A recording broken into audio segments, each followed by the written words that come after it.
এদিকে সেহরিটা খেয়ে চলে গেলাম ফজরের নামাজ পড়ার জন্য মসজিদে। আর এদিকে নামাজটা শেষ করে চলে এলাম বেরিয়ে মসজিদ থেকে। আর বেশি লেট না করে চলে গেলাম বাড়ির উদ্দেশ্যে। আর বাড়িতে কিছুক্ষণ কাটানোর পর সকাল হতেই চলে গেলাম বেরিয়ে। এদিকে আমাদের বাড়ি থেকে বেরিয়ে চলে এলাম আর হাঁটতে হাঁটতে আমি এখন যাবো আমাদের বাস স্ট্যান্ড। এদিকে টোটো পেতেই চেপে পড়লাম টোটোতে। আর দেখতে দেখতে এদিকে আমি পৌঁছেও গেলাম আমাদের বাস স্ট্যান্ডে।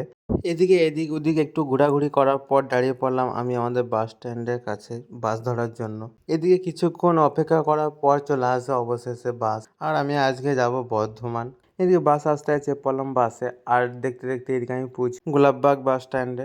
আর ওখান থেকে আমি এখন যাব আমার নিজের গন্তব্যস্থলে। এদিকে হাঁটতে হাঁটতে কিছুক্ষণ হাঁটার পর অবশেষে পেয়ে গেলাম একটা টোটো। আর এদিকে চেপে পড়লাম আমি টোটোতে। আর টোটোতে চেপে আমি এখন যাব আমার নিজের গন্তব্যস্থলে। আর এদিকে দেখতে দেখতে আমি পৌঁছেও গেলাম আমার নিজের গন্তব্যস্থলে। আর বেশি লেট না করে এদিকে আমি ঢুকে পড়লাম দোকানের ভিতরে। আর কিছুক্ষণ টাইম কাটানোর পর অবশেষে আমার মাল নেওয়াও হয়ে যায়। আর এদিকে মাল নিয়ে আমি আবার চেপে পড়লাম টোটোতে। এদিকে দেখতে দেখতে আমি পৌঁছেও গেলাম গোলাপবাগ বাস স্ট্যান্ডে। ওখানে কিছুক্ষণ অপেক্ষা করার পর অবশেষে ধরে নিলাম একটা টোটো। আর টোটোয় চেপে আমি চলে এলাম কামরা বিদ্যালয়। আর এখানে এত ভিড় বাবলে বলার তো নাই। এদিকে কাটোয়ার লোকাল ট্রেনটা দেখতে দেখতে চলে এলাম আমি বাড়ির উদ্দেশ্যে।